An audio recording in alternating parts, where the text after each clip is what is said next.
2-minute warning. Everybody can take their seat, please. We'll get started here shortly. Good to see we need to get more chairs out. That's always a good thing.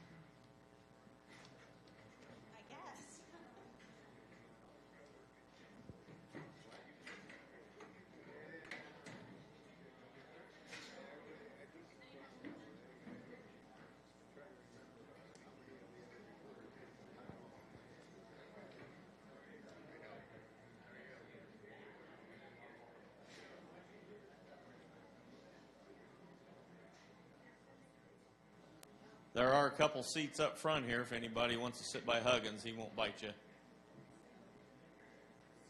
Okay, if the candidates could come up for council, that'd be great, and we will then start our introductions. So, preferably sit where your name tag is. Be a good idea.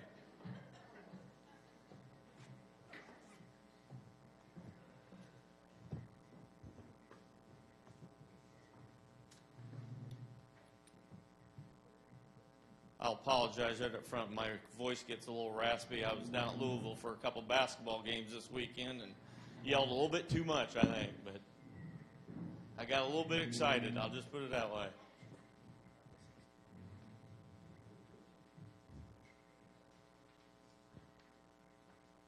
Okay, good evening. My name is Rick John Lowe's. I am the chair for the Legislative Committee for the Wells County Chamber of Commerce. And it's our goal this evening to better inform each of you as voters for this midterm election and for you to meet our local candidates. Our Legislative Committee has prepared questions for tonight's program, and our organization does not endorse any specific candidate or political party. Assisting me this evening is Erin Pribble with the Wells County Chamber. She will be the timekeeper for this evening. She's a very important person, and she can get rough with you if you go over. I'm just going to warn you that right now. Do not go over. We've got a few rules for this evening, and I will explain those here. Number one, the questions have been prepared by the members of the Wells County Chamber of Commerce Legislative Committee.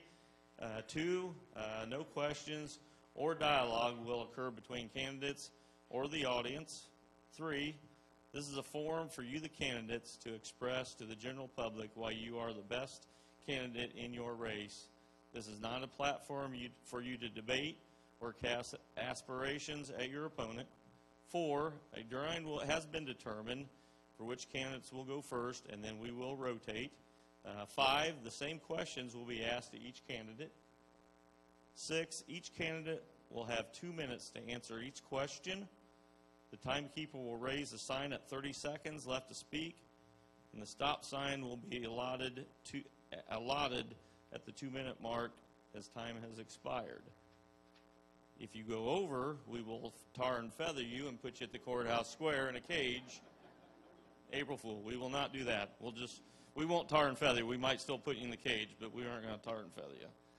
All right, let's see here. Each candidate will have 2 minutes for his final position statement. The audience questions can be written on a piece of paper. If you wrote one, we will look through those. They will be screened, and if time allows, we can ask one of those questions also to the candidates. And finally, the candidates will be available for individual questions after the forum is adjourned. So with that, I think we will get started. I would also like to thank Wells County Voice for live streaming the event. We appreciate them being here, and we will get started.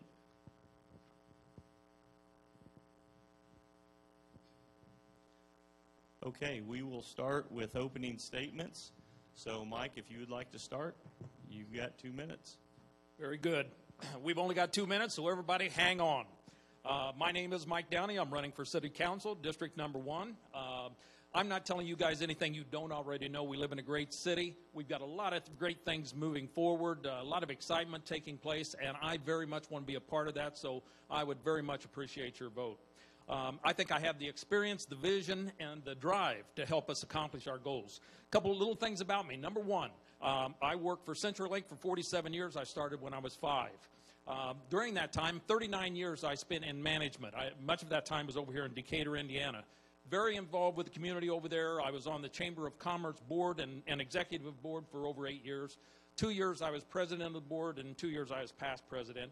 Coming here to Bluffton, we want to be very much a part of the community. At the present time, I am the Bluffton Street Fair manager.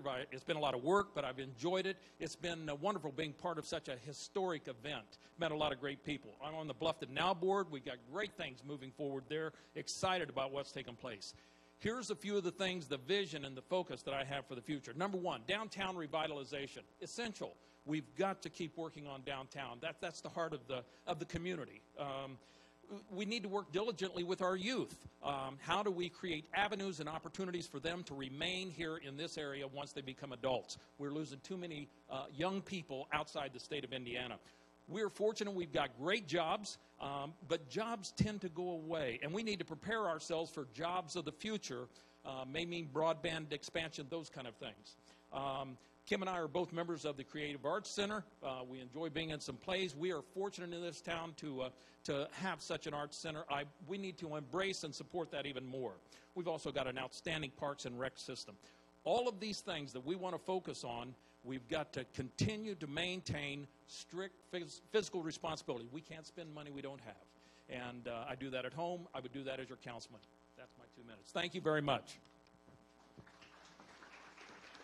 Thank you. Roger, you go right ahead. Thank you, sir. Good evening. Marge and I have been residents of Bluffton's Bellbrook Villas for 6.5 years. We have 3 sons, 7 grandchildren. I'm a graduate of Bethel, St. Francis, with a doctorate in school administration from IU. I've been a superintendent during my career for some 25 years, Cherubusco, Wawasee, Kokomo, and a large district in Illinois that had 13,500 students, 5 high schools, and some 2,200 employees. I also served as executive director of the Indiana Association of Public School Superintendents and have been a 20-year member of the board of directors of Teachers Credit Union, a $3 billion credit union in South Bend, Indiana. My experience is in the Bellbrook Villa Association board and the Lancaster Park Task Force. A sample of the work is at the back. I hope you get time to look at it. Cause me to believe and cause others to share that we must have a vision to grow. We must grow our population if we are to thrive as a community. To achieve that, I believe we must proactively work with and respond to developers and home builders' insights and demands for sewer and water services to serve new housing areas that will meet varied pricing ranges in locations people want to live. We must listen better. We must be aware as a city that we are in competition with other communities in northern Indiana, particularly in the Fort Wayne area. We must do better in attracting visitors who will visit our businesses and patronize them while they're here. And last, we must carefully and with experts specific to the task review the manner and means we use to finance major capital projects. Thank you. Thank you, Roger.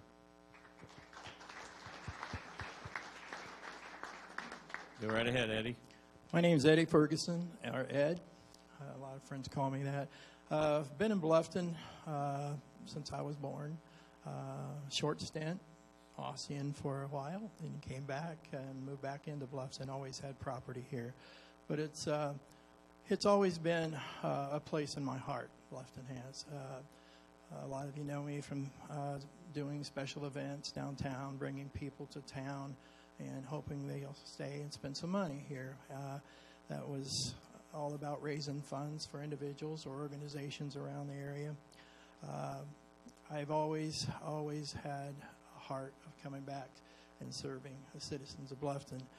I've worked for the Bluffton Utilities Electric Department for 32 years, substation maintenance. I worked along with some great employees and supervisors. One of the best, Ed Davis, who was in charge of the electric and water. He was not only a superintendent or supervisor, but a great teacher. I learned a lot when Ed would do something or change something in the substations or something he was working on. He would explain why, and why this works and how close water is to like electricity and the way it's routed and the way it's run. During those 32 years, I've seen a lot from the inside of the beast or the city. I learned how you can stretch a piece of equipment so that you can funnel that money to somewhere else. I believe in business. I believe in helping the local business, not creating so much red tape that they want to move somewhere else. I also believe that have the welcome mat out for new business. Like I say, Bluffton's always been a big part of me, and I want to continue to serve Bluffton as on your council. I'm a team player. I'm also a vote for you. Thank you.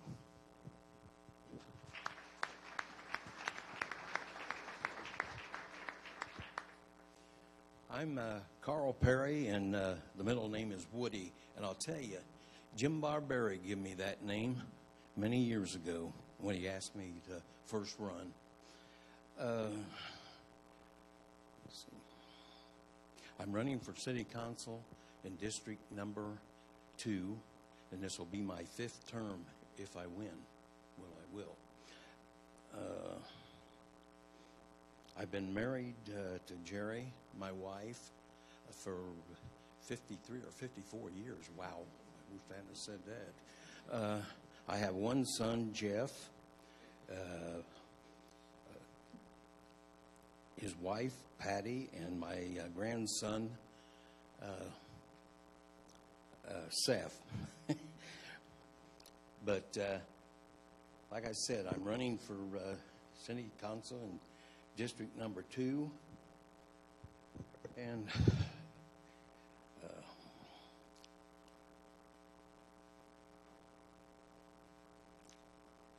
I better repeat one thing as I'm looking at my notes. I said I was married to my wife, Jerry, for 43 years. Wow, she'll get me for this. 53 years. But anyway, I love Bluffton. I was born and raised here. I was raised down in the old Oklahoma in the town. And by the way, down there, we don't wear ties. So I spent 23 and a half years in the service in the Army.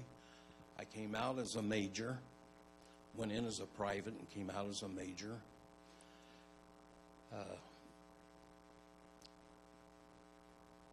That's it. In time.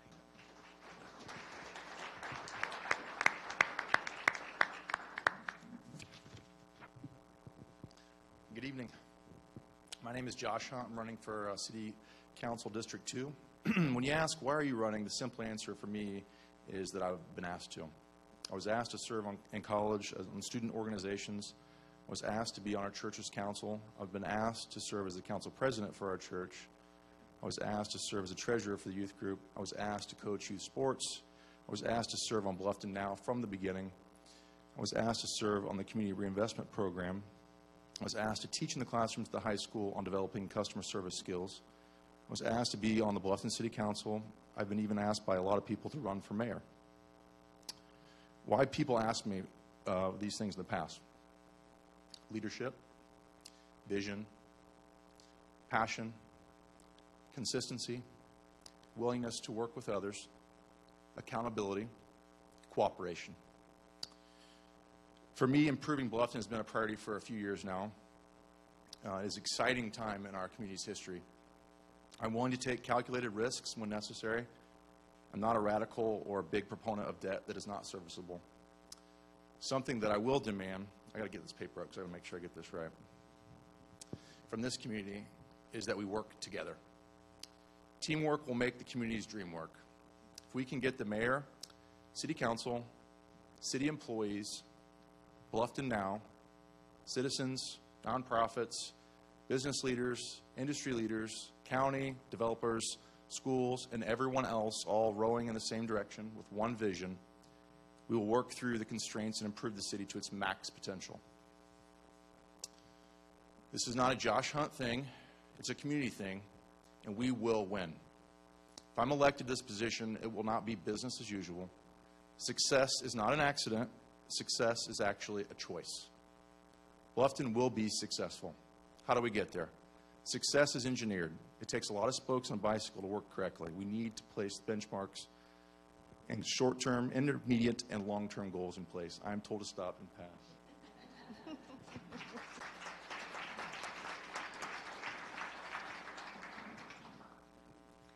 Thank you. My name is Nancy Morris. See lights. Any of you in the back row that can't see that, I know it's kind of tiny because of how long that stretches out. I'm proud of the Morrissey part of that. It goes back to the 40s in business in Bluffton and downtown, small business. And I'm proud of the lights part of that I've been part of for 25 years. My husband, Larry, has worked here in town at Heidi's for many, many years. He's now in Fort Wayne at the Air Guard base, runs their exchange program up there.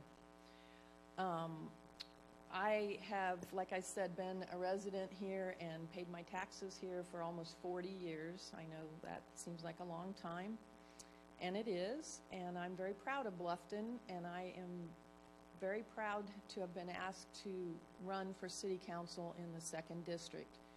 I want to be able to bring my experience as a small business owner and as currently an employee and assistant manager for another small business here in town. I've worked for Daniel's Jewelers. This winter will be 20 years that I have helped Dan and Jane continue the success of their jewelry store. I support the arts in town. I support downtown as well as businesses north and south. I took a tour through the 2nd District the other day with Larry. There's a lot of industry in this area in our council district, and I want to work on that as far as encouraging more industry, more jobs, and then what follows with that will be the housing. We need more affordable housing for the people that come to town to work here. So I'm ready to explore those new ways and to help the council with their current agenda and whatever plans that we can put together for the coming 4 years. Thank you.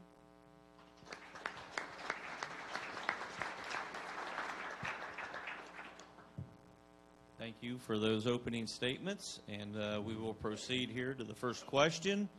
Hopefully this will help you expand on some of the things you've already maybe mentioned, but also go into a little more depth on them. Question number 1, and we'll start with Roger on this. The question is, what do you think are the most critical needs of the city, and how would you address them if you were elected? Thank you for the question. The most critical needs from my perspective, as evidenced by the Economic Development Corporation study, is that we need more people. We need more people from many perspectives. One of those is from the city. One is for our schools. We are blessed in this area to have 3 outstanding school districts. That's dependent on strong student bodies in terms of numbers. To address that, I believe that the ability to have some choices for people in housing in terms of price and location and amenities to go with them are very, very important. I think as we look long term, how we finance some of those issues, is going to be very, very important. I have a lot of experience in that regard with a school background. I also taught school finance at the graduate level. Finally, I think the most important thing we need to do in all of that is keep Bluffton Bluffton. It's a place where people feel safe, where people enjoy living, but we've got to spread those benefits to all. And my basic thesis about that would be, wherever you pay equal taxes, you ought to have equal services. And in most areas, I think we do very well. I happen to be part of a group that's spent a lot of time on Lancaster Park and that proposal. We believe it merits the consideration of the city, and I would be a strong supporter of that. Thank you.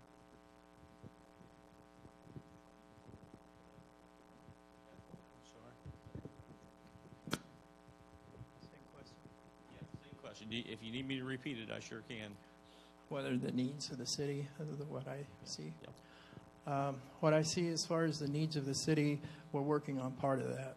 We're working on the downtown, trying to revitalize that. It doesn't take you a very long drive to see some of the other cities near us, and the dilapidated downtowns and the vacant buildings and basically kind of falling apart in some of those cities.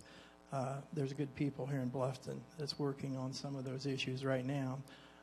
All of us has a part to play in making the city the parlor city, what it's known for. One of those things, working along with now, we're going to have an event in August to help raise money, and that goes toward new benches along the interurban trail. In a week and a half, in the businesses I've talked to along the trail, we have got 9 benches sponsored that'll go along the trail, and working with the park department, they're going to be installing them. Those kind of things, you know, anybody can get out there and do, and if you don't feel you can do that, you can form a group and clean. They're along the riverbanks and places. Bluffton is a great town, and I go to Goshen on First Fridays a lot of times, and I see how much vibrant that community is, and they still have the big stores, the box stores out, you know, in the edges of the city.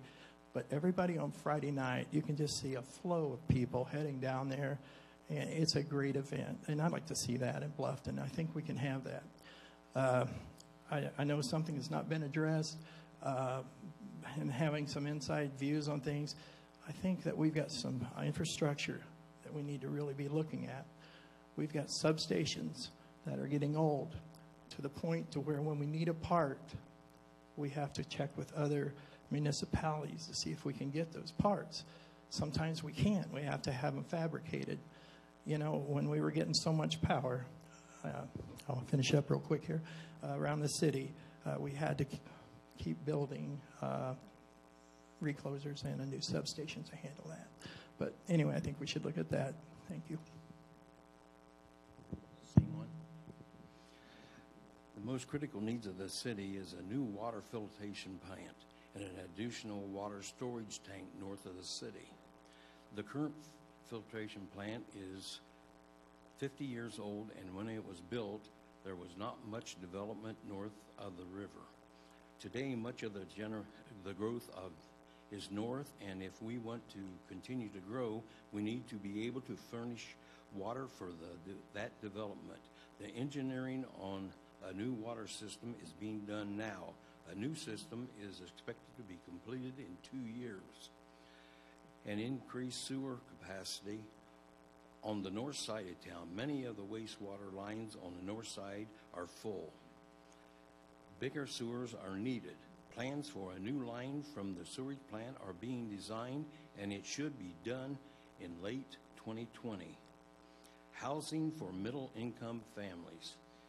As we attract jobs in the area, there is a need for places for workers to live.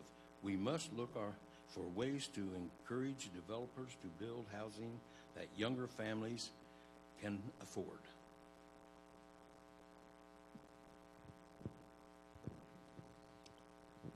I'd like to echo some of the things as Carl said. To me, infrastructure is huge.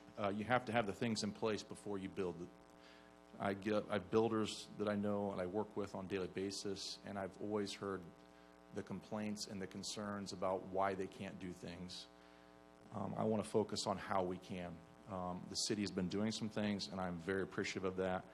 The water system is being done. The sewer is moving through. We've got to make sure that things are getting pushed to the right places where growth is needed. In my opinion, infrastructure is key. We have to have it. Northeast Indiana Regional Partnership has tasked 11 counties to include Allen County and the counties around to grow the population to 1 million. Bluffton must attract and retain talent. It's our duty to help grow the region. So I think we've got to take it serious. Also, I'd like to talk about the people that, what I want to call the fork. So there's a fork in the road after they graduate high school. Some kids go out, they get a job, they do a good job. The other kids don't. And my wife is a teacher at Bluffton. She's been there for 14 years, and she shows me in the newspaper consistently, had that student. They got with the wrong crowd, they got in trouble, they're done. They've got felonies, they've just tainted their record, and they're not going to contribute. We've got great kids in this community. Some of them just need a little more help, maybe a little more guidance. We have good vocational opportunities at Bluffton High School and other communities. I'm willing to work with Adams County, Wells County.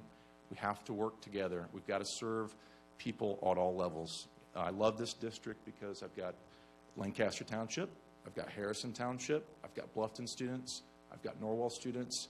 I really don't care what your income level is, what school you go to. I want to take care of the people of Bluffton.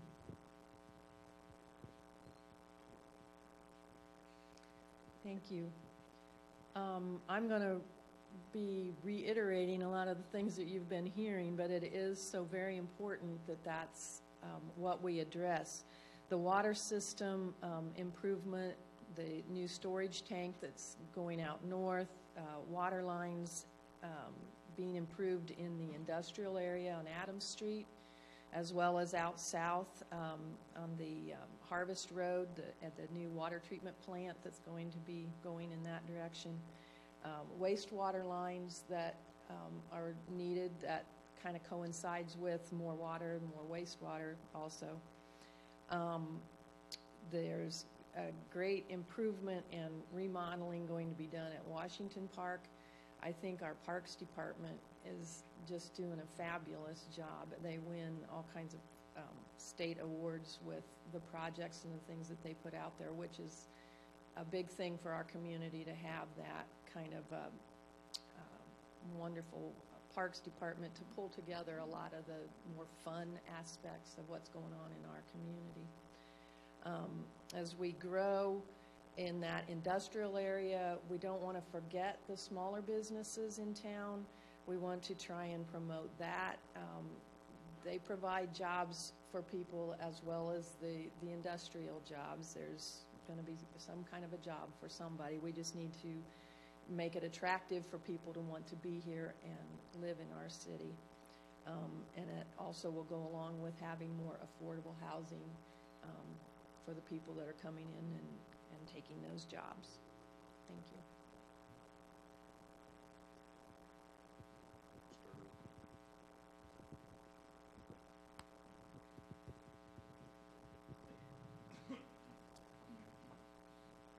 Okay, yeah, and some of this does sound redundant, but they're right on target. You know, when I think of critical needs, I start thinking immediately of utility access, sewer, water, power. Our water treatment plant is, as Carl said, 51 years old. We've reached the outer life cycle of that facility. We have really got to start working diligently towards something else. The capacity needs to be enlarged. The method of treating that water is, I don't want to say antiquated, but it's outdated. There's better ways to treat it. So that's got to be a critical factor for us. Expansion out north. You know, there's some developers that would like to start building out north, but we're limited because of the sewer structure that's out there right now. And the plans are in the works that we're going to expand that sewer. When you do that as a critical element, there's others that you need to take a look at, like one of the folks mentioned, electric and that sort of thing. We have some substations there that may need to be taken a look at. So expansion in that direction. Downtown revitalization, I would also include in the critical needs of the city. We've got a lot of great things going on downtown. We've got a lot of great businesses that are coming in there. It's going to be exciting. We've got a plaza that's developing. So we've got to continue to focus on downtown revitalization.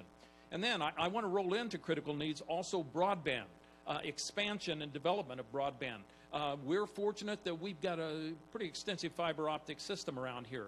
Broadband is the super highway of the future. We have that here. We need to make sure we're fully utilizing and leveraging off of that. So that's just a few of the critical needs that I see on the horizon for us.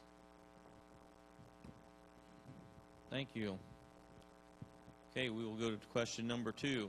We're going to get to the money section here, and we will start with Eddie on this. The question is, what is your philosophy on the use of TIF funds as a tool for economic development? I think there's definitely a place for TIF funding. Your Decker sub was put in for that very thing. We knew we were going to have industry with the ethanol plant, the Kroger warehouse in 2020 out there. Our other stations, I hate to keep talking about the electric, but our other stations were getting pretty close to capacity. So we needed to build this new station out there. And we've got a few others that's got some age on them. But as far as TIF funding, you have to be careful, because I think if you've got an industry that wants to come into our city, if they would build anyway without the TIF funding, without cutting the property taxes or giving them back property taxes, I think we have to look at that to kind of weigh that out. You know, are they going to come and they're going to build anyway? If not, then we should use TIF funding. I've seen a lot of areas like that, and down in our district, they use TIF funding quite a bit there, and you got to wait a while to start seeing that money back, and so we should be real careful without getting into the city's funds for any of that. But that's kind of my view on TIF funding. It is a good tool, and it basically works for the infrastructure and gets it ready for a factory that wants to come in, with roads and electric and water. So, yeah, there is a place for it.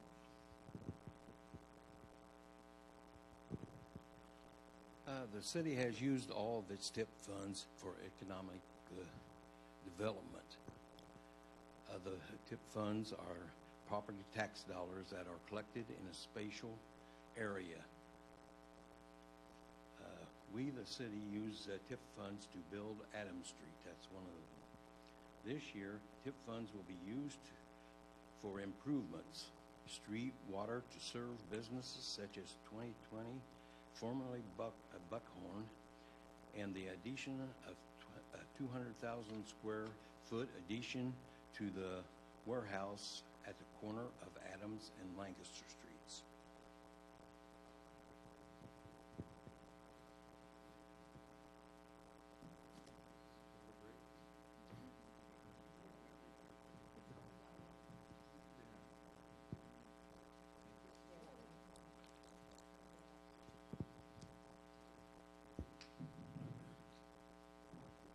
There's one water bottle left. Does that mean the candidates all have to split it? Okay. I'm definitely a proponent for TIF funds. We do have 2 districts on the south side, Industrial Park, and I appreciate the cities using those funds. I think we need to add another TIF district in the downtown. We've talked about that in the past for a lot of years. I think the energy is good down there. I think the time is right. The fact is, communities that use TIF funds grow. So there are some negatives, there are some things that you can look at, but you know what? You got to put your community out there, and you got to make sure that you have tools for other industries to come through. So we want to grow the community. We want good paying jobs for people to be able to live here and live on their own 2 feet. So I'm a huge proponent for TIF funds. I'd like to explore other options in increasing districts, and I'd like to fill the vacant lots of the areas that we already have. We have some areas that we could have some more industry that could increase it, tomorrow. So I'm definitely a proponent of that.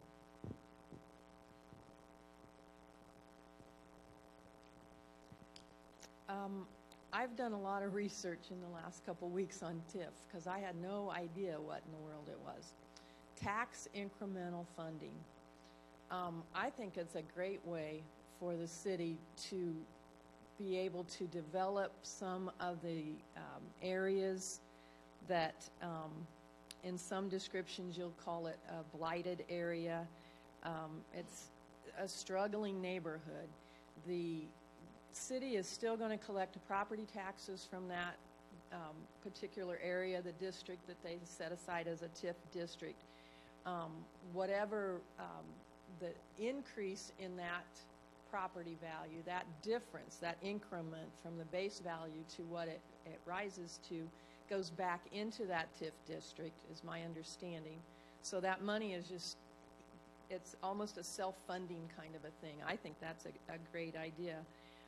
We want to use it to spark growth. You don't want to use it in an area where there's naturally growth going to occur. That, to me, would not make any sense. I think it's good because it is a locally controlled thing, that it is not a state or federal funding. It's something that is locally controlled.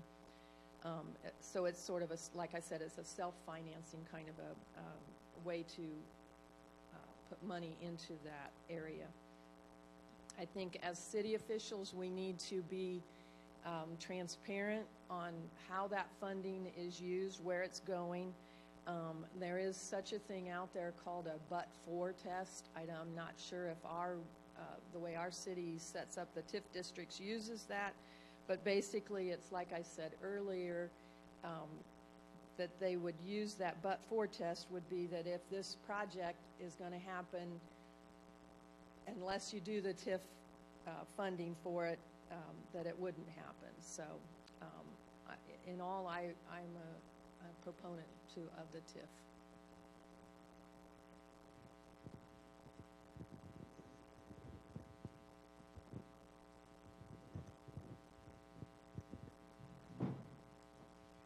I agree. TIF funds are a nice tool to have in your bag of tools to use for economic investment and economic development.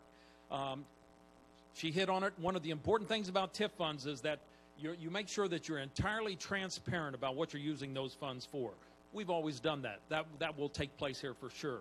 You know, we have, in essence, we have one TIF district out here at the Bluffton-Decker Industrial Park, the Adams Street TIF district. And that TIF money did go to finance the Adams Street, that expansion out there, made it ready for truck traffic and created the infrastructure there. So good use of the TIF funds. There's another project that should be out there, and I think there's some drawings about it, but if you go by Snyder, and by the way, if you haven't been out to the industrial park and seen what's going on out there, drive out there, look at the buildings they're putting up. It is phenomenal. I've been out there in the last 2 months several times just gazing at what's going on out there. But if you go out there by Snyder Tire, there's a little offset road there. And that road really needs to be expanded down to a cul-de-sac with some spurs out to 2020 and some of the other businesses there to give better access for those businesses and to create a situation environment that helps to create more business wanting to come in there. So that would be another good use of TIF funds. Western Avenue, someday we're going to have to take a look at those and see what we want to do there as well. It's going to need something. You know, TIF money usually is used for infrastructure, roads, utilities, those kind of things, but it could be used for marketing purposes. If there's a business out there that wants to do some, we want to help market. It can be used in some cases for training type issues for a business in the TIF district. So there's a number of different things we can use. I think it's important that we have that tool in the bag. I think it is important, though, that we're entirely transparent about what the funds are going for.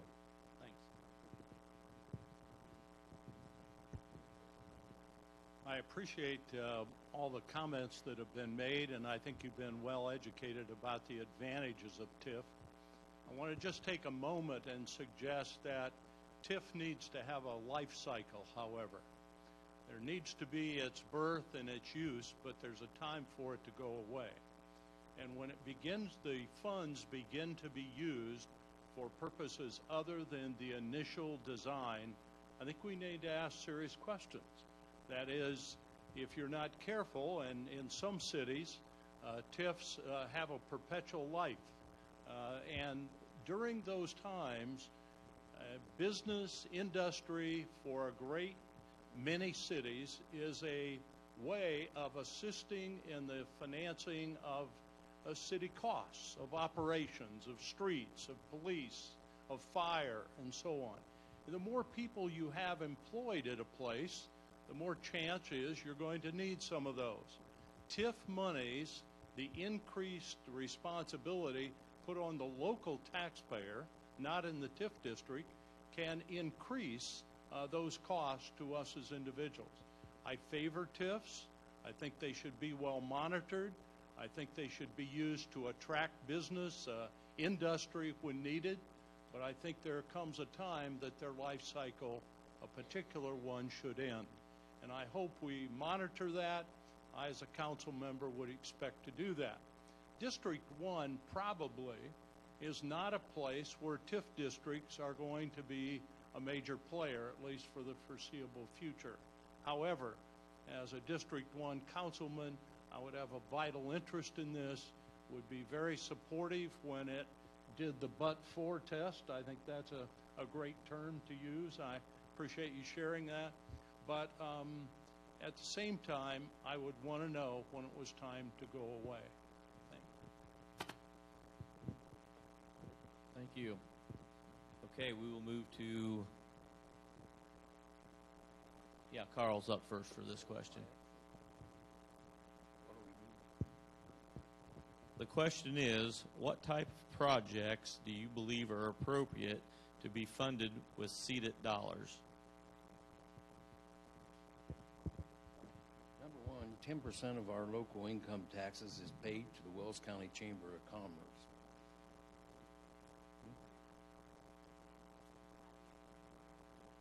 Say again.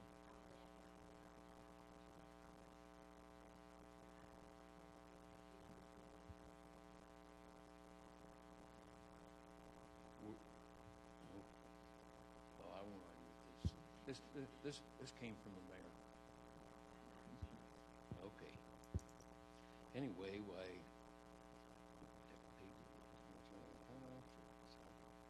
Okay, we'll forget that. For the past few years, credit contributed to downtown improvements, including matching money spent by downtown property owners in fixing their buildings.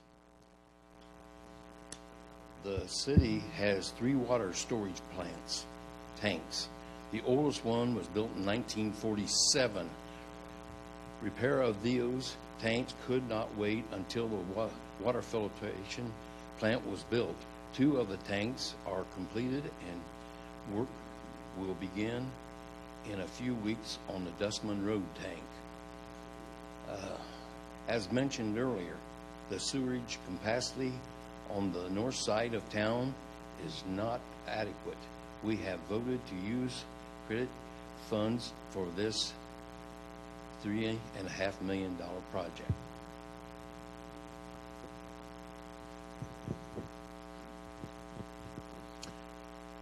Well, like Carl said, there's a lot of dollars being allocated with seeded funds right now, and I'd be a proponent to make sure that those projects are completed.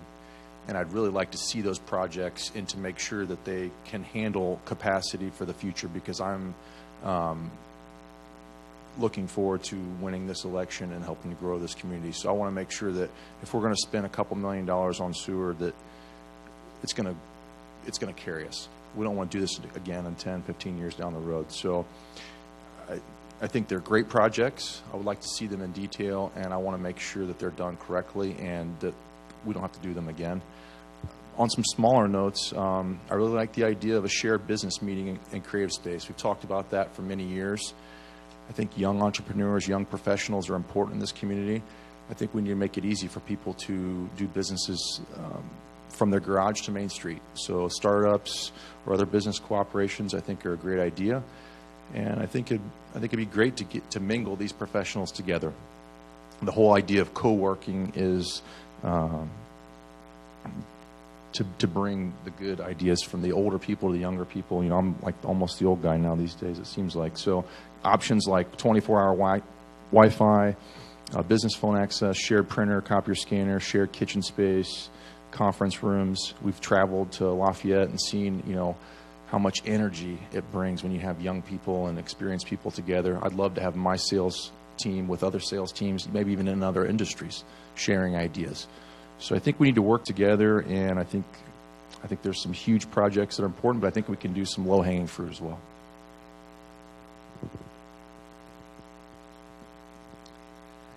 Yeah, I kind of go along with what Josh is saying on this category. And I did also, I think my understanding was that there has been a change just very recently as far as the seated now being called LIT, a local income tax.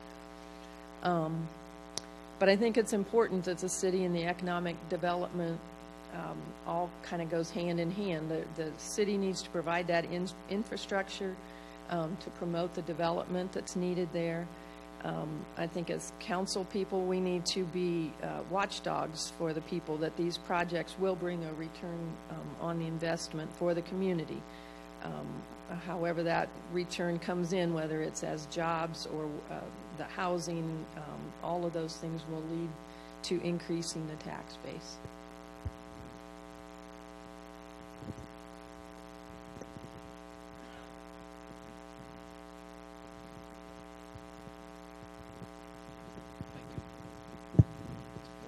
Ditto, ditto, ditto, ditto. You know, good use of the seeded money, the sewer project going out north. Good use of the seeded money. That's going to be a great project for helping us grow out north.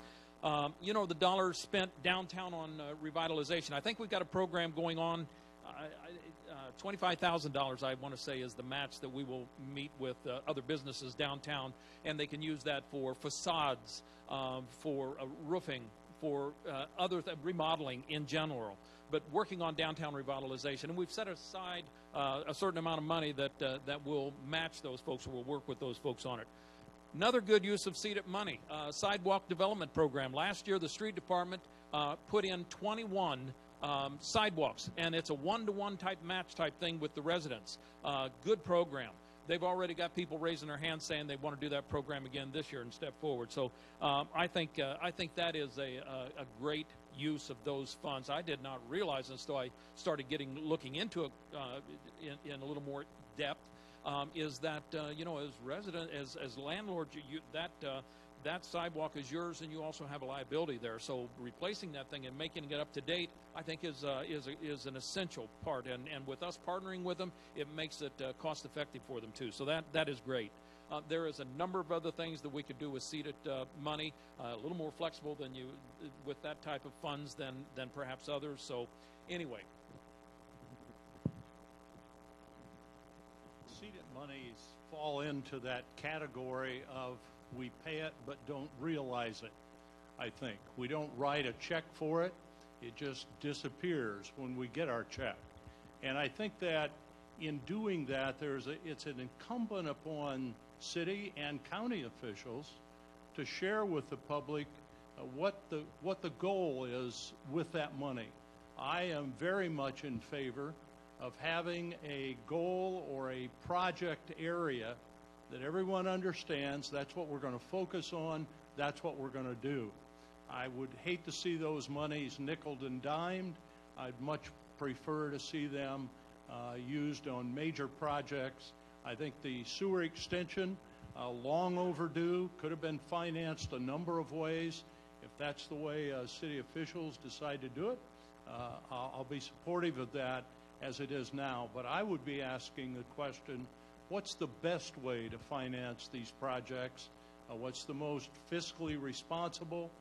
Some would say fiscally conservative.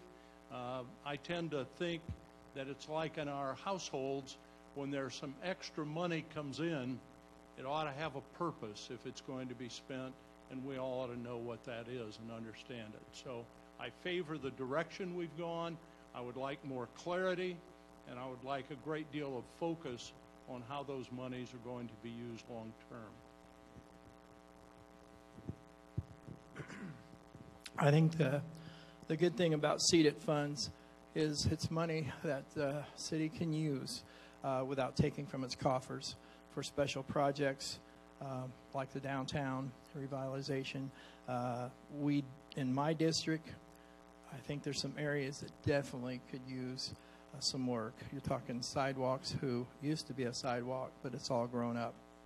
and major streets where there's sidewalks and kids are walking on these areas to get to the bus stops. I see yards where the big trucks and semis have driven clear up to their front door, making a turn on the corner. I actually asked one of the semi drivers, I said, what are you doing down here in the neighborhood? My GPS brought me here. And I've seen stop signs leveled on a monthly basis. And that's a big thing. We need more signage to direct them to the truck routes and whatever it takes to get with GPS people to stop them from moving through the neighborhoods. A lot of the constituents have told me they've got drainage problems. And they'd like to see some of that taken. You can tell that going down Main Street after a good hard rain. You're driving through a monsoon, a river almost. There's sewers that need to be raised all over my district, and there's some places in other parts of the city that need that. But we need to use CEDAT money for good causes, and a part of that is infrastructure.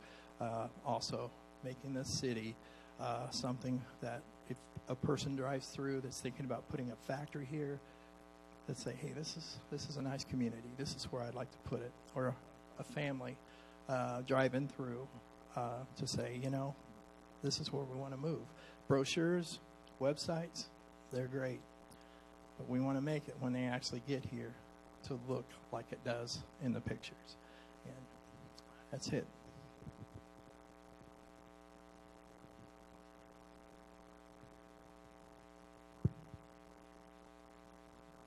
I would like to say one thing on go back. I didn't use my time, did I? Okay. On the CETA, on sidewalks, it's a 50-50 thing. But you've got some people down there that is too poor to take and go the 50-50. I'd like to see some of this done. The streets are actually higher than the sidewalk.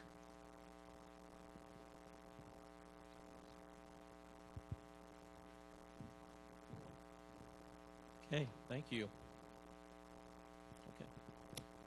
All right. Let's see who's up first here. Josh? Okay. Josh, here's, we've talked about some good projects and things that need done, but we all know that everything takes money. And this question is directed towards funding.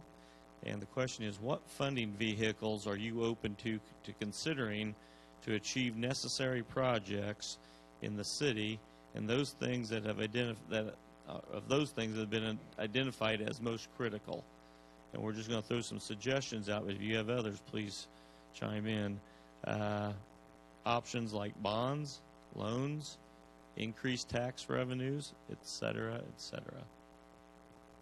I'm not going to be a big proponent of raising taxes. That's not going to get a lot of votes, right? So, like I said before, I'm not afraid of debt, but I'm not a huge proponent of it either. So I think we have to try to work within our means, just like we do in our house, right, dear? But there's so many options. There's so many state options. There's so many federal options.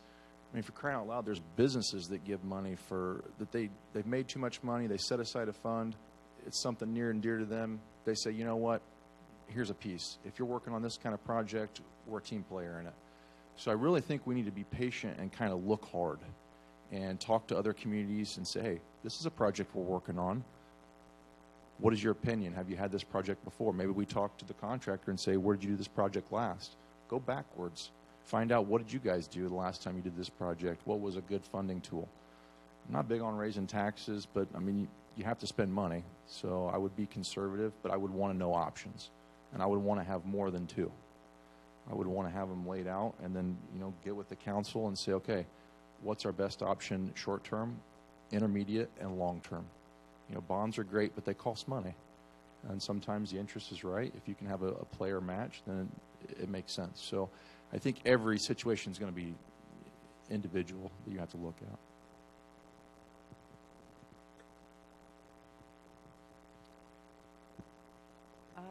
I kind of would go along with what Josh is saying, actually. Bonds, I think, would probably be good if we're using them for a larger project. something that's going to benefit the whole city, capital improvements, infrastructure, roads, public buildings, parks, that type of thing. But only if the bonds are only going to be good if they're for those kind of improvements that are necessary, or really to enhance the community. There are a lot of other ways that different projects can be funded. The water system improvements that are being talked about is a state revolving loan fund that's being used for that. I'm not sure if it's still called Keebler money, but Keebler, when they were in town, there was a kind of a rainy day fund of money set aside that they did. And some of that is being used for the remodel, the improvements, the redoing of the Washington Park, which is very badly needed for that little park over there. So there's a lot of different options out there, and I think we definitely would need to pursue and look at all those different options before we just jump into a project.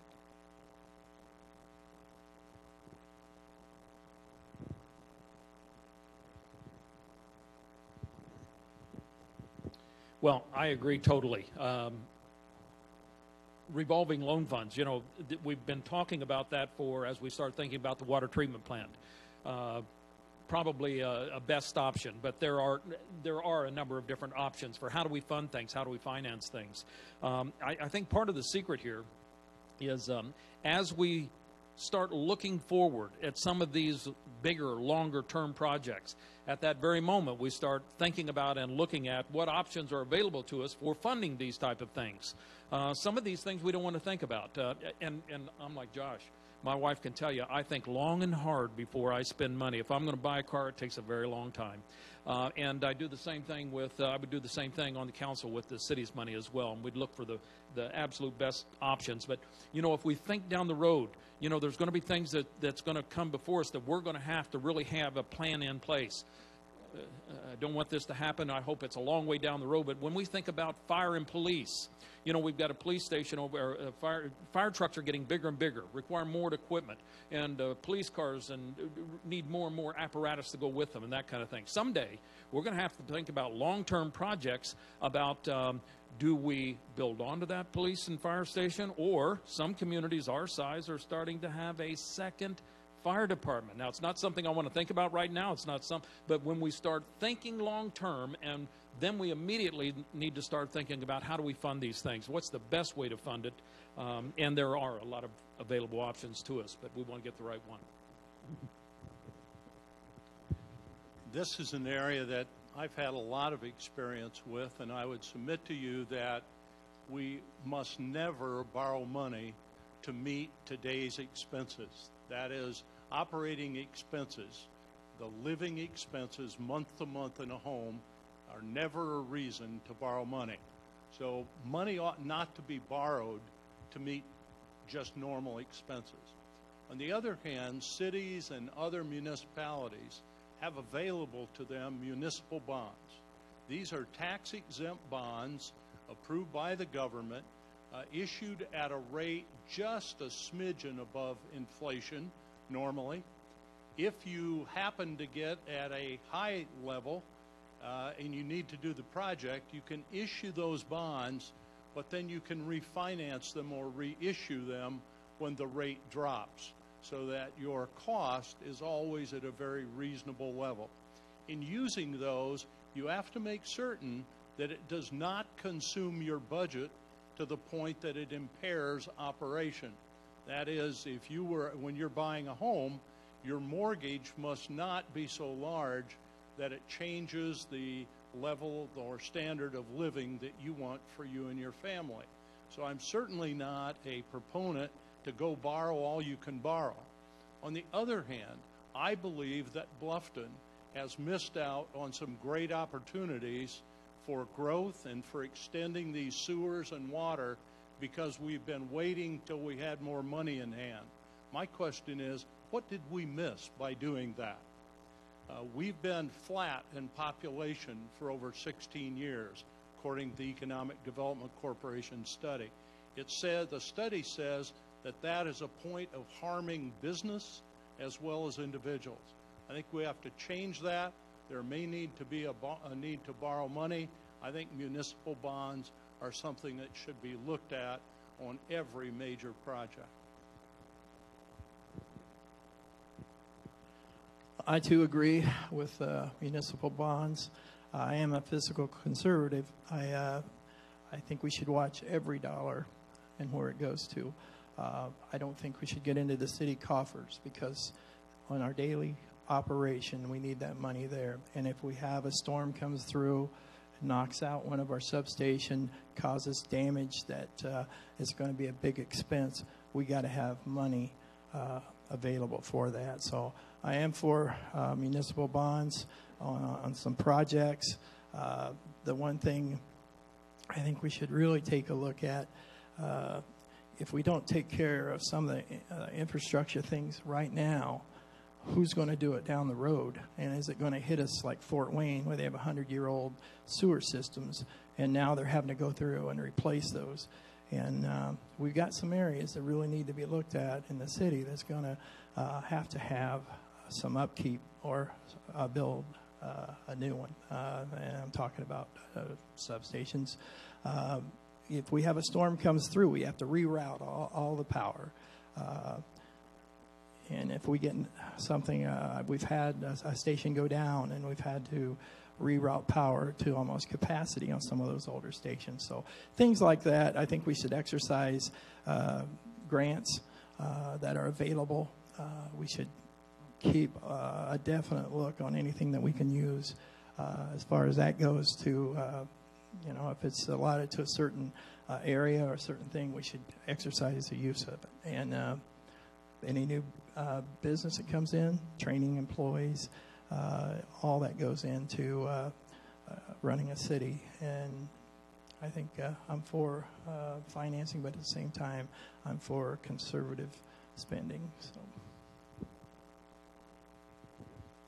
funding projects with the use of bonds, loans, tax revenues, and also grants.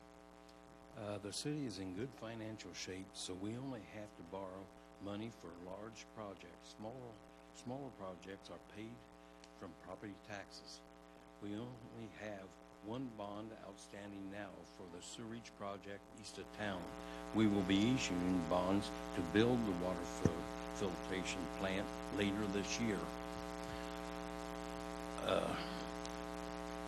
As far as industrial buildings, since I've been on the city council, we've taken and brought in a lot of industry to the town of Bluffton.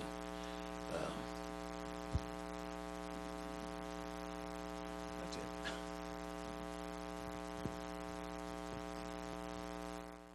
Okay, we've got one question for the audience, and I think we're going to go ahead and ask that question. Okay, and but we're going to limit it to 1 minute on this, if that's okay. Kind of going off script here. Is that all right, Aaron? I won't get hit. All right. I know. I do it all the time anyway, so I figured you're used to it. Here's the question.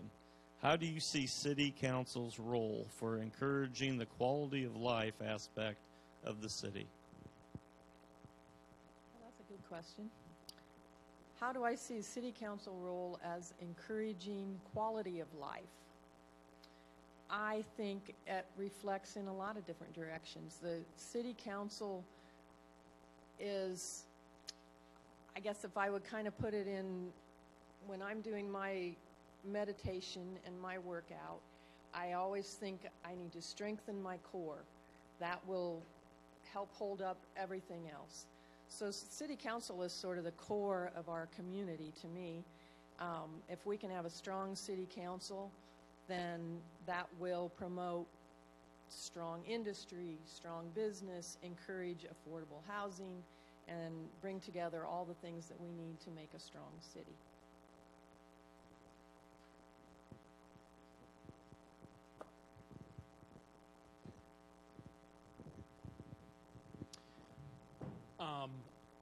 I see that City Council, most everything that they decide has an effect on the quality of life of the citizens in this community. Virtually every aspect of everything that they work on. We're fortunate here that we have got a great parks and recreational, award-winning parks and recreational group. When they work at, when they decide on certain factors that involve the park board, those affect the quality of life of the people here.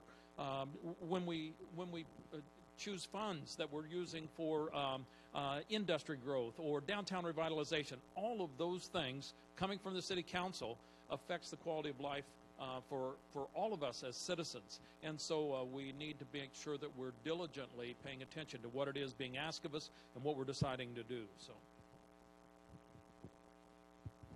I'm going to take a little different approach. I think the role of city council, we need to be reminded that there are 4 districts and 1 at large.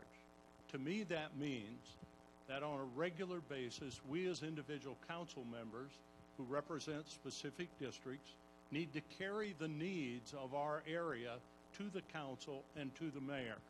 I think we can do better. If you live in District 1, I challenge you to point me to where children and families can have recreation in a park in your area. I acknowledge the park system has a great reputation. There are 2 areas that I think need definite improvement. From all the reports and input I've received, the swimming area, restroom, dressing areas are in gross need of improvement. I think we got to talk about that. Lancaster Park, a promise was made 13 years ago. $2.2 million has been collected from Lancaster Township alone for parks and recreation. We have a sledding hill. We have to do better, and I think it's the role of a council member to represent that. I think it all starts at the top. I think it starts with the mayor and the council making decisions for not only your district, but for the whole city. We need to always have an open ear, always be ready to listen to our constituents, not only in the 2nd district, but in the whole city. As an employee of the city for 32 years, I always had people suggesting things and always had an ear for listening. You are our servant when you work for the city. If you don't have a servant's heart, you don't stick around too long. And that's the way we need to be as council. We need to be servants, good servants, and at the same time, take care of our city for its citizens. Correct me one thing. We do have a strong city council here. Pam does a beautiful job on her work, and we do have a good city, and I just hope it grows. Quality of life is important. There's many pieces for that. Your quality of life and my quality of life, they're probably different. We're all different. We're all different walks. So I think somebody mentioned before, we need to be open-minded, for sure. Rising tides brings everything up. I want to grow the community. I travel through business, I travel through leisure, and communities that grow have more quality of life options. That's all there is to it. People want to be where things are. So if you grow your community, you're going to attract more people with disposable income. People want a steakhouse. Well, you need people to be able to earn money so that the steakhouse can stay in business, right? So if you grow the community, you get the qualities of life. It all works together.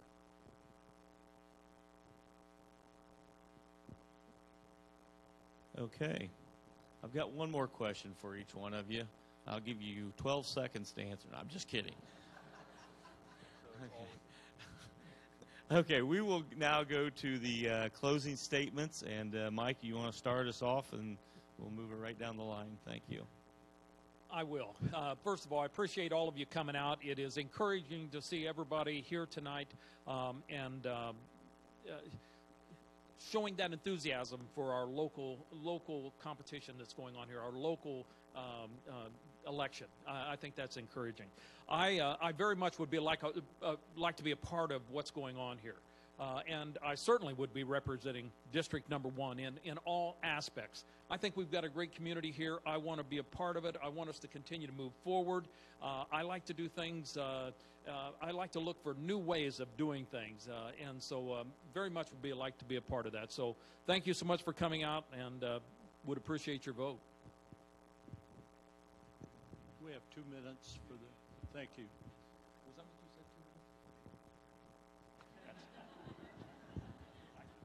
said? First of all, thank you to the Chamber for all the work that's been put into this, certainly to each of you for your interest.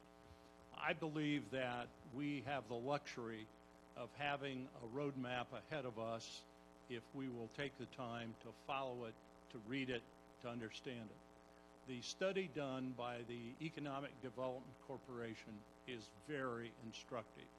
It makes it very clear that if we're to have the services we want and are accustomed to, if we're to thrive, if our businesses are to prosper, if our schools are to remain strong and our churches strong and our community organizations strong, we've got to grow.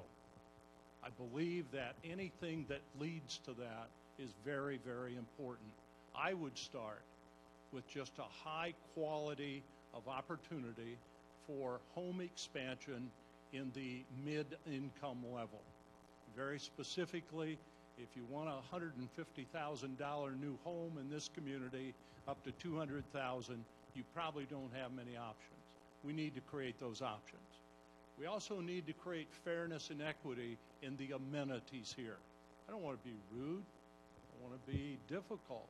But the fact is, as a District 1 councilman, I would want to make it very clear that we'd like the amenities in our area addressed as they are in the rest of the city. In addition, I think that the leadership at the top is very, very important.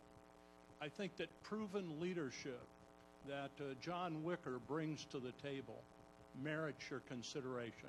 I understand all candidates will have great things to offer, but I want to mention that. The final thing is that whatever we do has got to keep our youth, our adults, our families in mind, and I certainly would do that. Thank you. I want to thank everybody for coming out tonight, too, and being part of this forum. Thank you, Chamber. I had one thing on my mind as we're sitting here. You know, we've got a lot of good people that's running for these offices, and I appreciate each and every one of them. As far as I go, I've worked under 4 mayors, all 4 with different ways of doing things. Worked under some good people, like I mentioned earlier, Ed Davis. I got an insight to what happens on the inside of the city and how things are handled on a daily basis.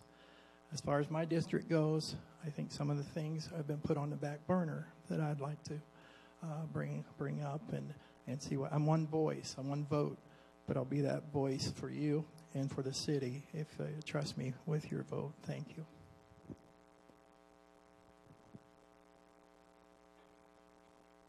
Yes, once again, I love this city. I'll do everything I can to take in, help it to grow and whatever. Some people says at my age, why am I asking for all this trouble and everything else? Well, I'm in good health, and I just feel as long as I can serve my city, I'm going to do it. My phone number is in the books. I answer every phone call that comes in, and I try to do something about it. I just got a light put up out there on, they've been complaining out on Adams Street and Gerber Road there, that some of the people out there wants a light. So I want to thank you also for this opportunity, and I think you did a wonderful job. I just want to thank everybody for coming. I was really curious how many people would show up and take a little time to invest in our community. I appreciate that. It really means a lot to me. The cities either grow or they decline. We don't have a choice here. We must build for the future. Growth creates opportunity for job advancement, increased personal income for citizens. More housing improves the quality of the rental market. If you have more to choose from, they have to raise the standards, okay? A big thing that I've seen consistently is communication.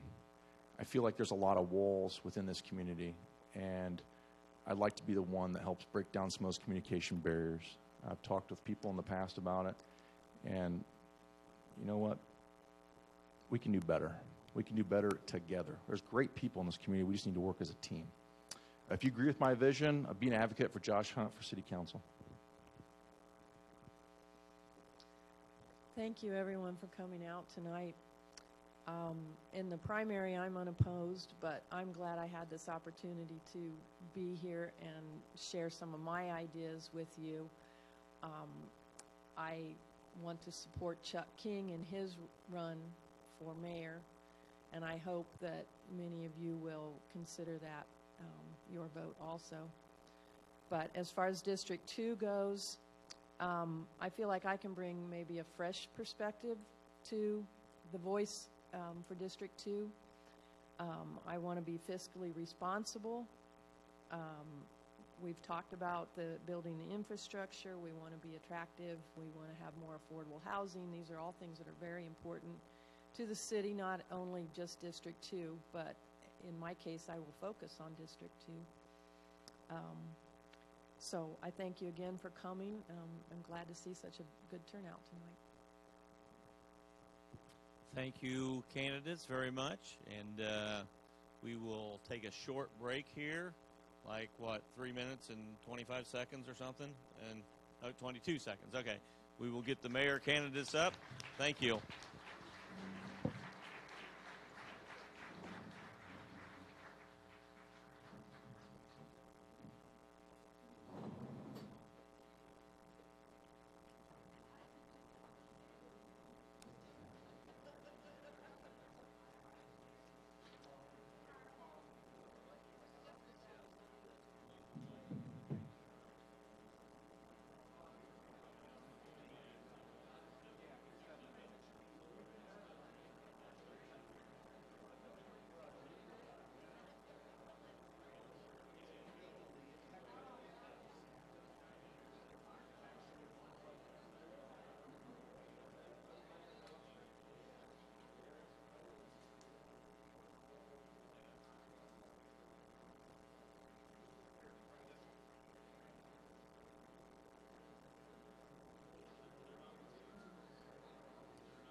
Okay, if everybody could take their seats real quick, and the mayor candidates can take the stage.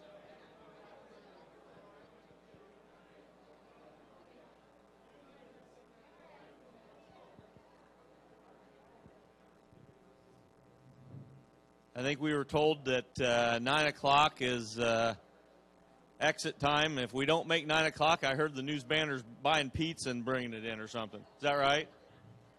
Oh.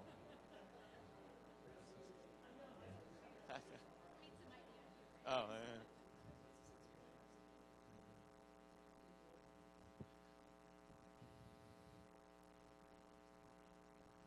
Where's our list? Oh, right here. Okay, okay. Is the mic on? Yeah, it is. Okay. It's on. We will start out again with opening statements. And Chuck, if you'd like to lead us off and hand the microphone on down, we will proceed here. Don't start my time yet. No, but you got 2 minutes. don't start my time yet. But are we not blessed with such a good group of candidates? I mean, the people that just left were just outstanding. I know these gentlemen up here are too. Now I'm ready.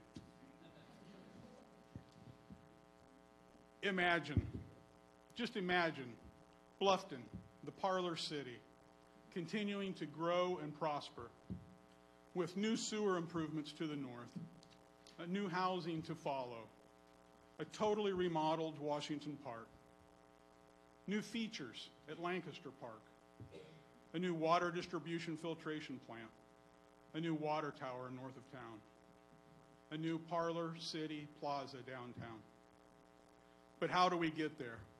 As we've heard before, by working together with communication, trust, and integrity.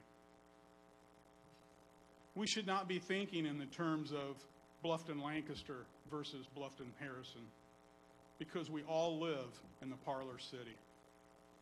My wonderful wife Tammy and I have lived on Main Street for 35 years.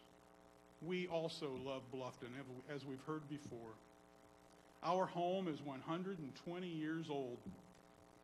We cherish the charm and history of our Parlor City home. She and I have worked and served in the Parlor City our entire adult life. We have a strong, selfish desire to help raise the quality of life and quality of living in our Parlor City. We have the most wonderful granddaughter, daughter, son-in-law that currently live in the Chicago area. They are both senior corporate accountants. We want them to come home. We want to curtail the brain drain from our community. So bottom line is this: which candidates can connect with the people, have the ability to lift everyone up and move everyone forward? I believe I am that candidate, and I thank you for being here tonight.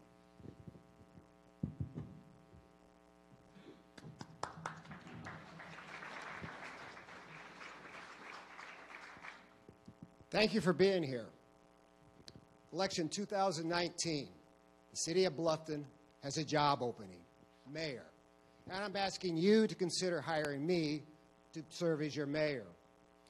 In the summer of 1980, I started at the ground level working for the city. Ed Davis, superintendent of the electric and water departments, hired me to map out utilities, and I have literally walked the city to map the utilities. Since then, my job has evolved to work with various levels of government to make the city run smoother. My 39 years of work and decision-making has been based on the politics of public service and common sense, on what is best for Bluffton. I can offer no job references that are political, but I do offer these job references. Contact any department head or elected city official and ask them about my job performance. 3 guiding principles to be your mayor: enrich a legacy left by Mayor Ted Ellis and so many others. Continue investing in our quality of life. Help the new take root to replace the old, to renew and replace the old. Accommodate the new without leaving behind old-fashioned common sense. And take a hike. Extend the River Greenway, the interurban trail.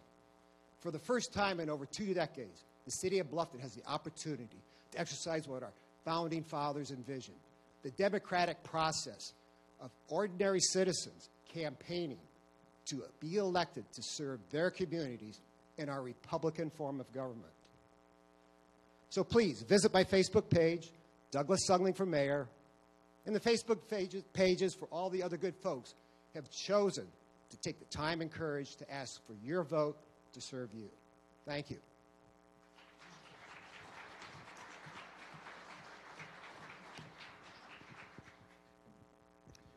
Good evening. My name is John Wick, and I'm running for mayor because I believe in this community that we can all help make it a better, stronger community through the creation of partnerships. This past fall, while serving on Common Council, I came to realize that our community is at a crossroads. Given the planned infrastructure needs, the economic development activity taking place, and all the other projects on our plates. My conclusion was that the new mayor would need to hit the ground running. Jolynn and I had several conversations about my desire to run for the office. And with her support, I made my intentions public. As a side note, her first question to me was 3 words: "Are you crazy?" I'm completing my 4th year on Common Council and have attended weekly Board of Works meetings for the 4th year.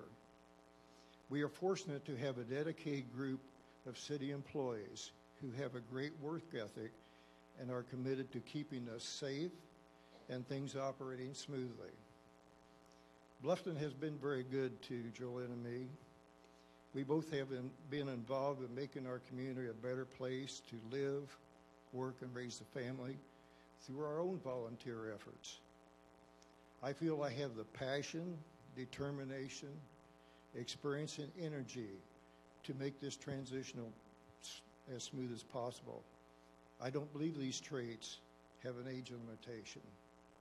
We need a proven leader with vision, and I believe I can fill that role, or I wouldn't be here tonight. Thank you.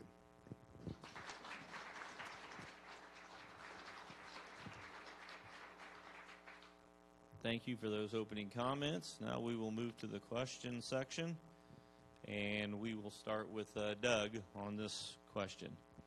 What long-term projects do you envision for Bluffton in the next 10 to 20 years?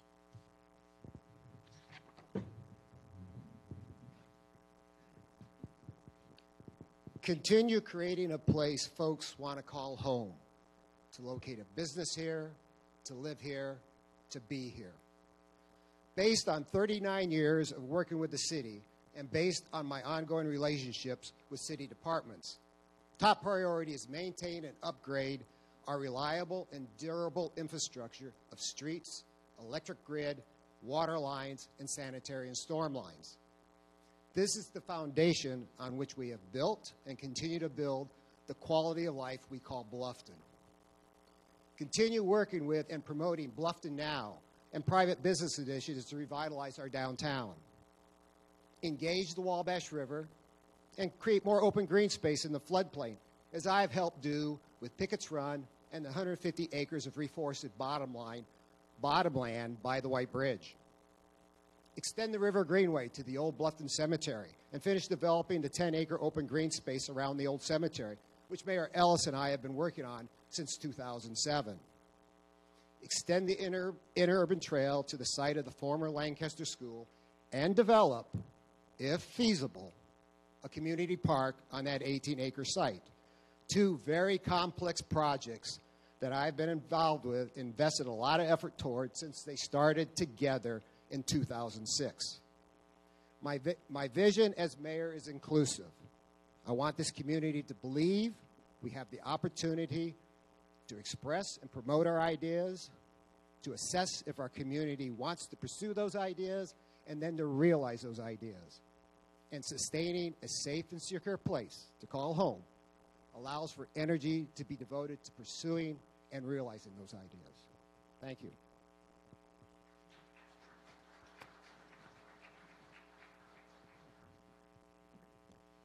As we have heard so many times tonight, infrastructure is a big issue.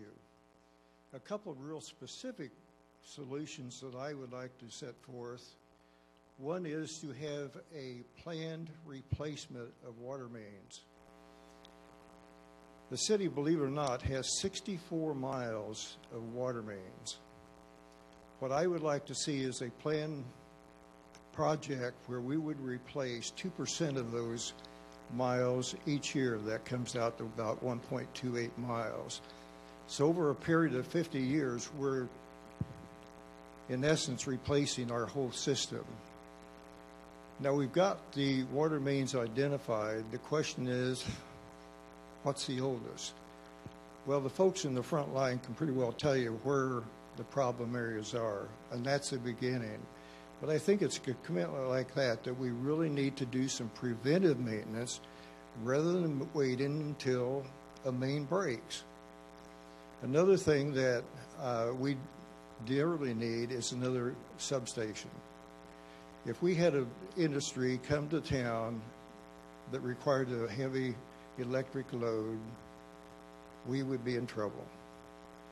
Now's the time to move. Not later, not to analyze it 50,000 different ways. We need action. There are other things that we need to be doing. For example, the wastewater department, on a planned basis, does sewer cleaning of the lines. It doesn't do you any good to have an 8-inch main when it's 2/3 of the way or halfway or even 25% full of debris. So it makes sense to have a plan to make sure we get our sewer lines cleared out so they can carry the capacity they are supposed to carry.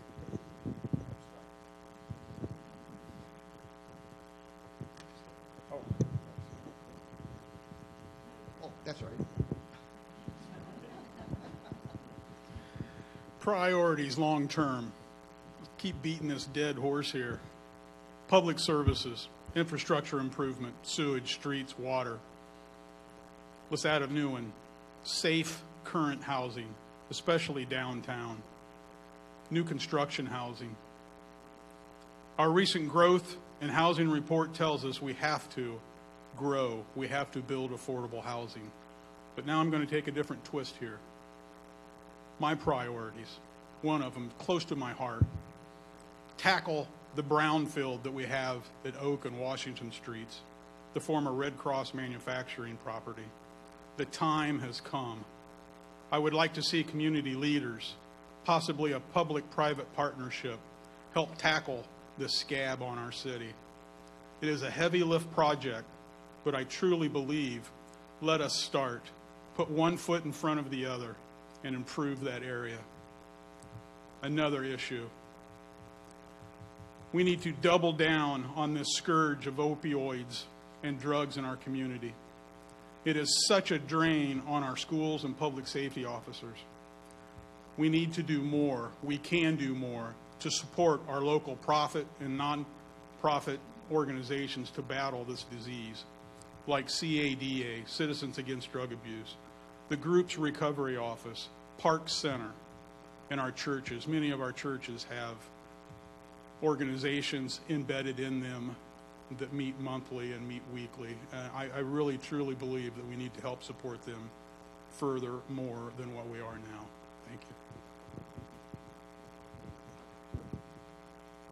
Thank you, John. You're up for the next question. And this question is similar to what the council had thrown at him. Which funding vehicles are you willing to consider to achieve necessary projects in the city and those things that have been identified as most critical? And again, we'll throw out some possibilities of options like bonds, loans, increased tax revenues, etc. All the above. The one thing that has not been mentioned during this discussion are utility rates. And that's a tough issue. When I first came on Common Council, we had before us the issue of sewer rates. That's not a pretty thing when your friends and neighbors are sitting out in the audience with a statement being said, you know, we're going to have to raise rates.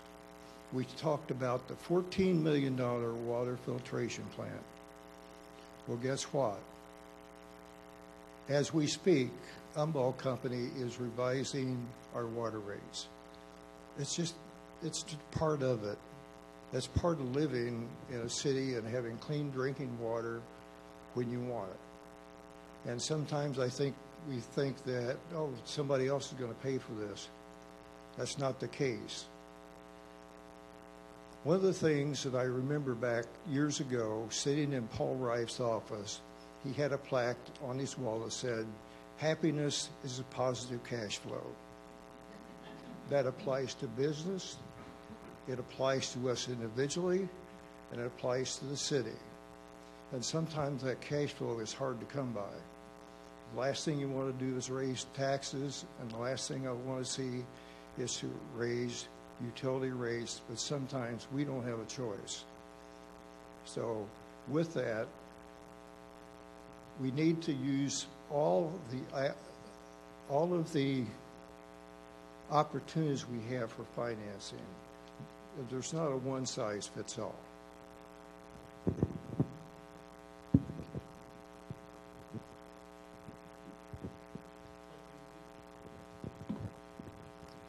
Which funding vehicles are you willing to consider to achieve necessary projects in the city and those things that have been identified as most critical? Tools in the toolbox. That is how I describe our options we have to retire long-term debt, fund projects, entice companies to move here or expand here.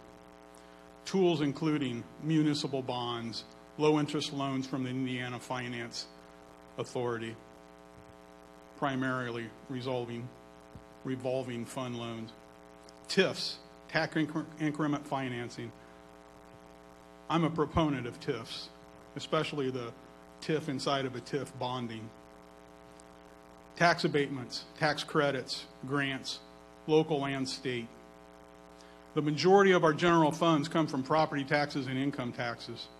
But here in the Parlor City, we are blessed with 3 municipally owned utilities in our sewage, water, and electrical.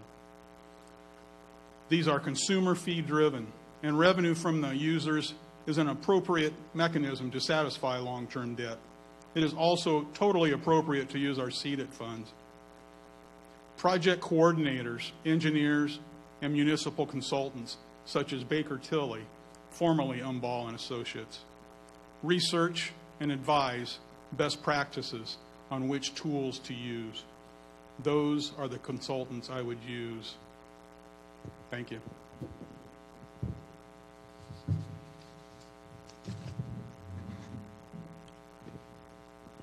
Funding decisions are made by the City Council. There are 5 members on City Council. I'm looking at probably the 5 that will be there. And the mayor votes if there is a tie. The traditional funding sources of municipal bonds and taxes are being supplemented by evolving types of loans and grants. The Chamber of Commerce lists 7 funding opportunities for businesses on their website. Here's a partial list of funding used for city projects I have been involved with. Pickett's Run was largely funded with FEMA funds as a result of the 2003 flood buyout. Federal 80-20 local match grants were used to fund Phase 1 of the Interurban Trail and the Adams Street reconstruction. The local match for the Adams Street reconstruction project was paid off with TIF funds. Here's a 16-page handout by Purdue explaining TIF funds. I brought it along in case somebody had a question about TIF funds. Rob and Bob Troxel are going to benefit from the expansion of their Parlor City warehouse on West Lancaster Street with TIF funds. An application is to be submitted to fund the new filtration plant with a loan from the State Revolving Fund. Street Superintendent Tim Simpson and Park Superintendent Pam Vanderkult have pursued yearly various grant opportunities to secure funds to improve their departments. I have written grant applications in pursuit of funds to extend the River Greenway to the old Bluffton Cemetery. The much-needed sanitary extension, which you've heard talked about to the north, is to be funded from accumulated CETA funds. Over the years, various water line extensions and electric system upgrades have been built in phases so as to be paid with funds out of the annual budget passed by the city. Future projects will be subject to a similar evaluation by City Council, selecting a current funding source that is appropriate to pay for that project.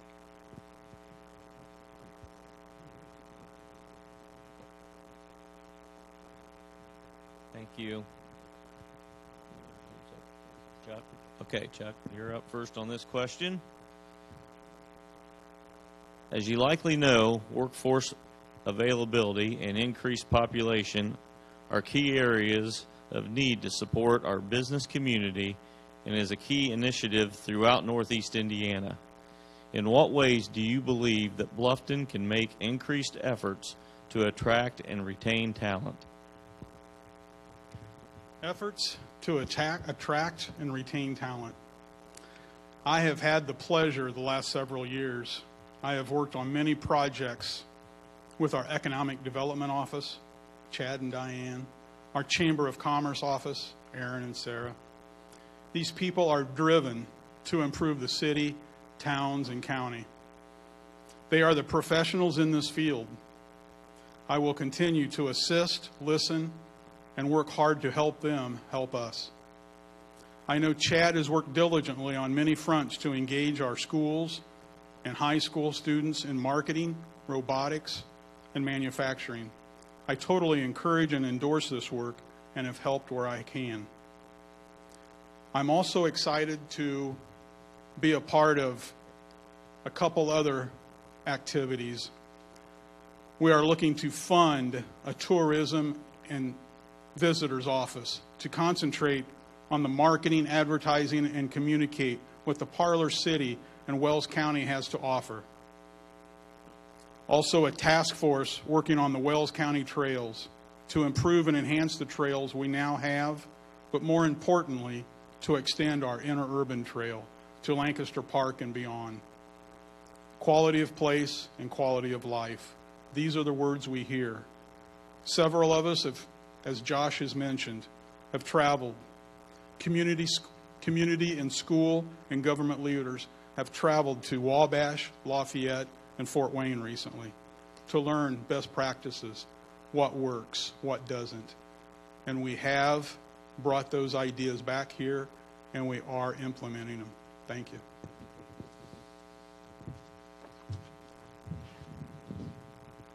Attracting and retaining talent. Make the ground fertile for seeds to grow. 1, provide opportunity. We as a community need to be mindful of creating and promoting opportunities to show people with talent and skills a way to be here. Apprenticeships, internships, seasonal and temporary jobs, all can be used to show someone how he or she can apply their skills and talents to a more permanent job here. 2, make Bluffton a place to be. We should continue making it easy to get around Bluffton.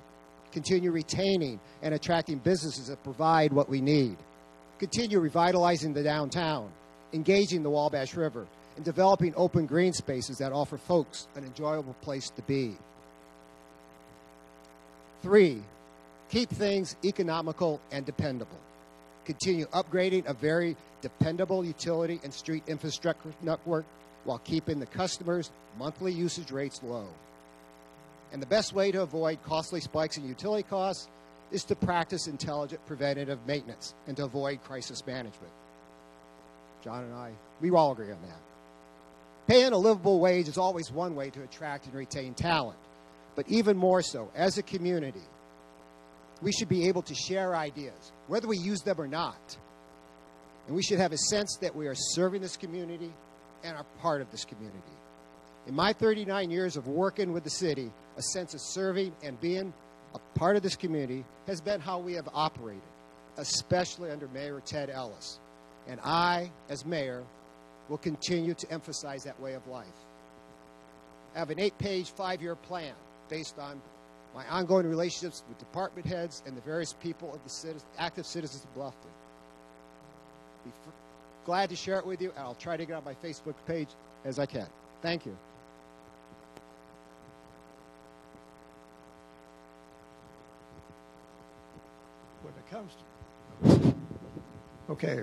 comes to opportunity, I think we need to think about workforce development and education, post-secondary education. If I'm a high school graduate and I'm looking for advancing my education, guess what? I need to drive to Fort Wayne. If I'm a young parent looking for educational experience to enhance my job or enhance my opportunities, guess what? I've got to go to Fort Wayne. I would suggest that we look for partners in Fort Wayne to bring the education opportunities to Bluffton, not the other way around. And I think we can really cultivate a center for excellence for post-secondary people that may not have had college on their radar when they graduated, but all of a sudden life has changed for them, and they see the need for a post-secondary, maybe even a full college degree at 4 years. At least they can get a start in Bluffton and then go on from here. After some classes, then they have a feel for, number one, their success at their endeavor, but also reducing the cost of education at a 4-year campus. And I really believe education is key to getting workforce development happen and get people into higher paying jobs. Thank you.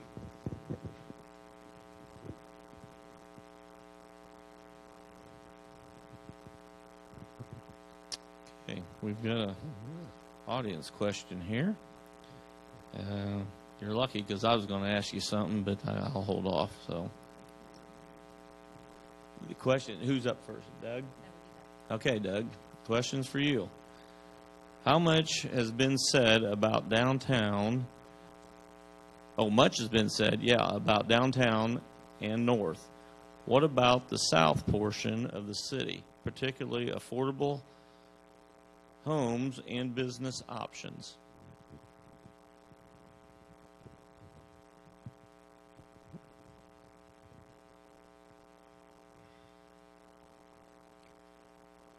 Lilac Lanes Apartments Phase 2 has been an ongoing project, and that typifies the complexity of promoting something. And I got John and a few people out there. I think it's going on 5 or 6 years that we're trying to make it so that this developer wants to do it. We met last year with him, and he wants to do it, but he's waiting on funding or whatever. So whenever we promote something, it's a dance. We've got to, whoever wants to develop it has to figure out when they're ready to do it and how they want to do it. The infrastructure's in place. We're not having to expand to the south with infrastructure.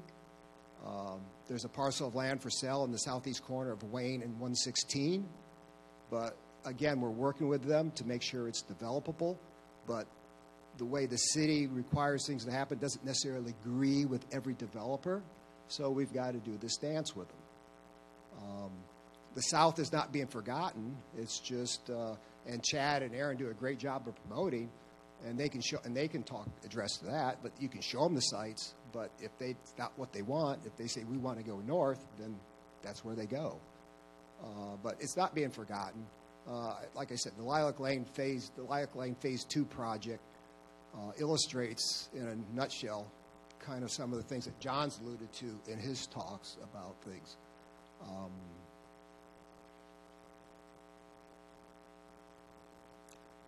It's on the radar, and if anybody's got an idea, bring it to us. Doug hit the nail on the head. If a developer cannot make money, they're not going to develop. It's a plain, hard fact of the matter. Now, the other thing, I'm more of a free market person, and when you start tinkering with housing, you may end up with a result you really don't want. But we should strive to get that $150,000 to $200,000 home built and give people the opportunity. I will also mention there's a issue regarding what land is worth. If I have a $10,000 piece of land that I'll give you for $25,000 to develop, that doesn't compute. So I think there are people who have land available that are just asking a little bit too much money for their parcel of land, and that prevents development also. So there's a whole combination of things that work here, but Doug and I certainly are on the same page in terms of development.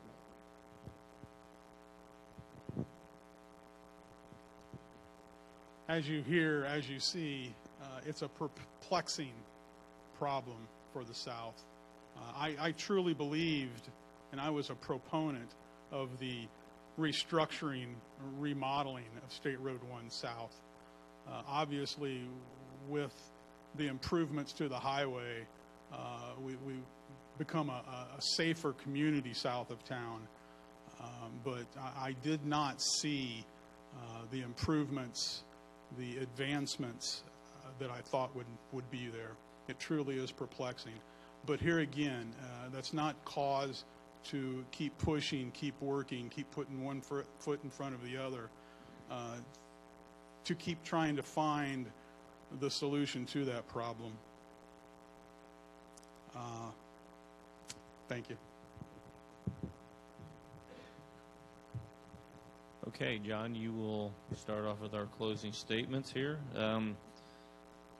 I would like to say one thing, though, first. I didn't get asked my question, and I'll bring it up maybe when we have this next fall.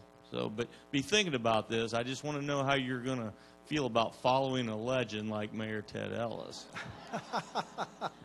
You can think about that one. No. Okay, we will do our closing statement now. So you have 2 minutes to do that, and we will be right here on schedule.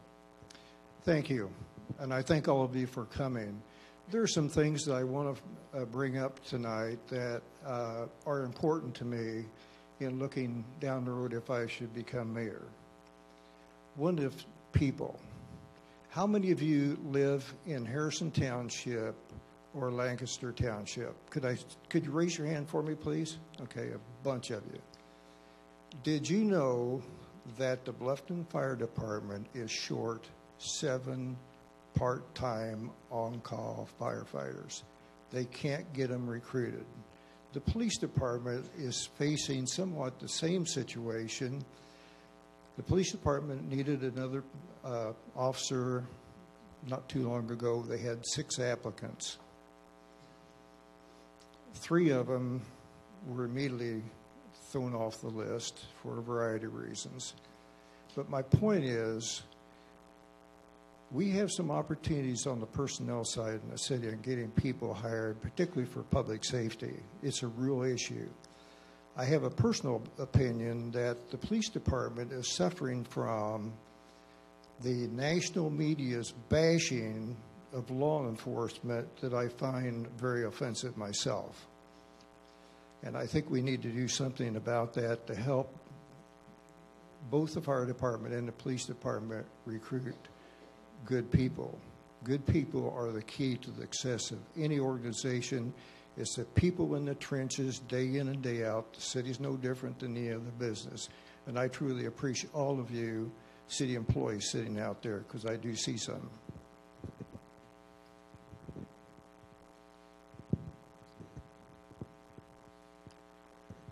The last 20 years of my life, my hobby has been being a servant to the community. Those services have included the Wells County Foundation, being a board member, serving on the grants committee. I've been active in the Chamber of Commerce, very active in the Bluffton Now organization, Friends of the Shelter organization. I've been a precinct chairman for over 10 years. Parlor City Christmas Committee. I've served on numerous Wells County United Way campaigns. And for the last almost 5 years now, served on Wells County Council. I've also had past service on the Bluffton Parks and Recreation Board. My heart is in this city, and I would appreciate a chance to be your mayor. I ask for your support in the coming months. Thank you.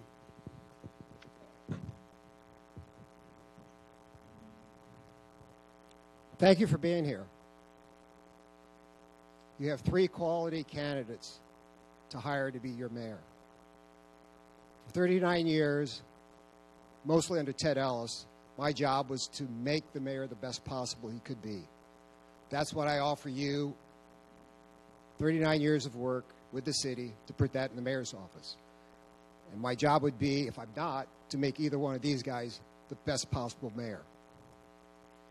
This Saturday, April 6th, let's walk the proposed route of the River Greenway extension from Hardee's to the old cemetery and back. Let's meet at 1 p.m. this Saturday at the picnic pavilion by Hardee's. The weather forecast is good, so I lucked out. Wednesday, April 10th, let's continue this dialogue at a town hall style meeting at the meeting room at the Wells County Public Library. Let's start at 6:30 p.m., but please arrive later if you can't make it at 6:30. I will be there.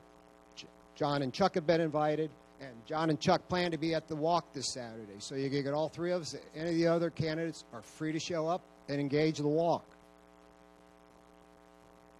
I want to hear at that meeting, and I think John and Chuck do too, your ideas and respond to your questions. Please visit my Facebook page, Douglas Sungling for Mayor, and please engage all these other good folks who have taken the time and courage to campaign and to ask for your vote to serve you. Thank you.